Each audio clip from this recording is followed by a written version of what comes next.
Hello and welcome back everyone to this Warcraft series. It's gonna be game 2 of the Split 3 here from from the Faith Cup on Turtle Rock. Not from Turtle Rock, that would be weird. At quarterfinals between FoCuS and WFZ. FoCuS putting in as the blue orc player in the left side once again. And he will be facing off against WFZ, the teal undead player in the top left as well. Yeah, something to note. This is on the NetEase client, I believe, which means it is not from the W3 Arena. W3 Arena, Turtle Rock, I believe, is so that cross spawns are impossible. I think, I don't know. I haven't actually played W3 Arena, so I would not know. But that is my understanding, and that means it could sway very heavily, one way or the other. Like a bit of a different opening, not necessarily the TED opening from WFZ, as we don't see the Tomb of Relics, but it seems like the tomb has been forgone, and we are just going for a standard graveyard here. Tomb of Relics is going to be placed down now. But I don't know how well that will affect later on. Honestly, doesn't seem like mass schools is going to be a thing. Mass schools probably wouldn't do well against an orc matchup anyway. Playmaster could rip through it, through those guys themselves by himself. So yeah, probably ill-advised there. So it's gonna be a little weird seeing an orc undead matchup in a close spawn scenario. I don't think I've ever casted something like this before, mainly because there's very little orc and undead matchups. Second reason is, like, most of them don't even play on Turtle Rock. And then third reason is, even if they do play on Turtle Rock, I don't think I have had a close spawn before. So both players should be able to start out in their respective areas. If WC could go after this camp if he wants. I'm surprised that FoCuS didn't go for this camp himself. It seems like scouting is in his mind right now, but yeah, it is the delayed Death Knight. Not gonna mean too much here, aside from the fact that his creeping pattern is gonna start a lot later than opponents. A player's forces are under attack. I don't think it has too much impact later on. Blademaster is going to start out, or go on to this Magi camp next. Most likely Magi only. Potentially Tome Trapper, but he's just going for the Watcher ward here. Yeah, he can't actually survive any more hits, so he will be forced to Windwalk out of there. Picking up +3 ring protection. Purchasing the Circlet of Nobility, and of course picking up the Mantle from the first camp before selling it and getting just a Cloud Devotion. So both players able to claim their own Watcher wards on their side. I don't think any player has realized where the other player started. Our forces are under attack. Yeah, so this should be interesting. Blademaster is going to engage on the Death Knight immediately. However, he doesn't have that much damage. It is the Death Knight this time around who has the +6 club attack. Sacrificial Skull was used to tank this Goblin Merchant better.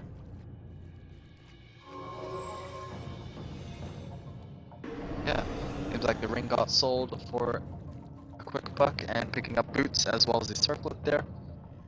Galton has spotted, or at least confirmed, that FoCuS is not on the bottom right. Or at least one of the bottom right bases. I don't think he went for the second one there. But he should be able to guess from like where the units are actually originating from that this is indeed a close spawn. Blademaster able to take out this Ogre Warrior camp, getting the +15% attack speed. Not necessarily good, but it's better than nothing, I guess.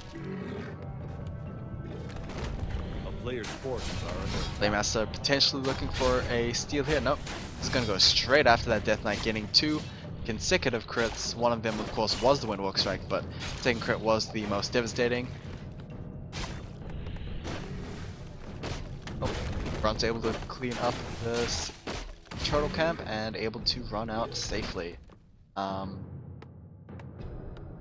It's a little weird right now, but hopefully we'll get through it. Yeah, without anything like game one. I think game one was pretty poorly played by FoCuS, despite being so far up in the lead. It almost looked like he was playing with his food there, but I can't confirm if he was or not. I think he was just playing it extra safe. Those Banshees with the curse did a lot of work, but that could have easily been fixed if he got a couple of Spirit Walkers. WC3 didn't even go for any destroyers that game, so he could have definitely gone for Spirit Walkers there. Shadowrunner coming out as a second hero. It seems like the Spirit Lodge Bestiary is going to come out this time around in game 2. FoCuS is just playing it standard so far. Lich coming out as a second hero as well for WFZ. Not going to tier 3 just yet, but would not hold my breath against it. Playmaster should do something. He might just get a couple of pot shots on this Death Knight before his Windwalk runs out. Or he's just going to get out of vision. He's still going to be spotted by that skeleton around. Ah, that blinking takes a long time, and he is able to be unspotted. Are under attack.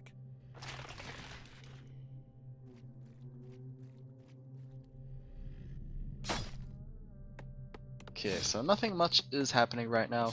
Pin Snare being searched, Spirit Walkers being trained up. Shadowrunner should be available, and yes, he is. And the Gargantuan Sea Turtle Camp is going to be started. I don't. Yeah, it seems like WFZ might be able to catch wind of this. In time, however, probably not. At least in time for the level 7 turtle. But the question is, will he be able to get it, or will it get stolen again by the Blade Master? We'll have to wait and see. Spirit Link's gonna be cast on those Orc units, and of course, here we go with this fight. Spirit Link will not be able to completely mitigate the damage there, but should do a good job of spreading it around those healthier units. Blade Master is trying his best to get that crit in, and he will be able to get one. Thanks to the Frost armor that was delayed significantly.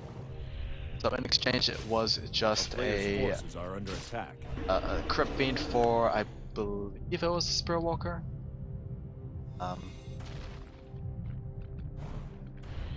Strange. I just saw it, but I completely forgot what died.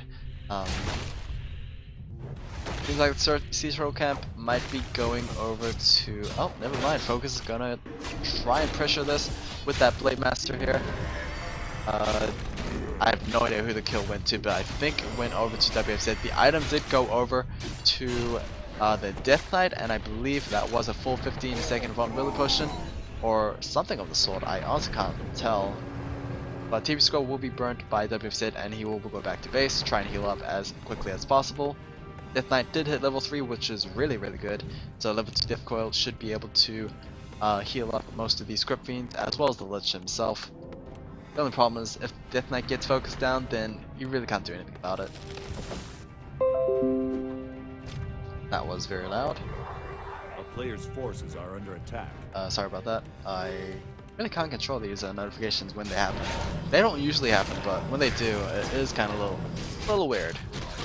Ogolo Camp being cleared out by FoCuS. This is pretty ballsy from him, but he should be able to heal up nicely, or at least change aggro on that feed camp. Ogolo is going to get hexed into killed, and giving the Cloak of Flames over to the Blade Master. So not entirely a useful item. Not entirely sure if he's going to keep it or not, but if not, it is a worthwhile amount of gold if he does sell it, so not that much of a loss there. He didn't really lose much during that time taking it. Does WFZ just think that FoCuS is on the opposite side? I don't know. Pitlore comes out. Okay, very interesting. It is another hero that can be hit by Death Coil, I believe. And other than that, I don't know. What is this guy picked up for? Howl of Terror, Rain of Fire?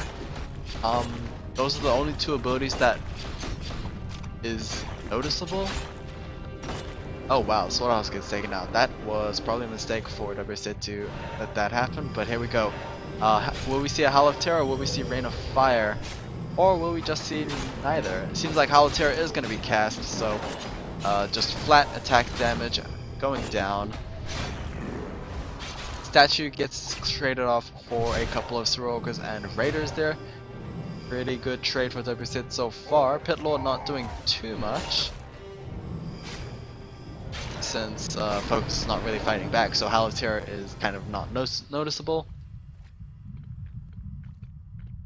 But other than that, a lot of units died. Yeah, a lot of units died for FoCuS, and that was not good. Armor supply is 37 versus 46, so WFZ is in the advantage here. Hex being cast, but like not really taking advantage of that, so that was just wasted mana there.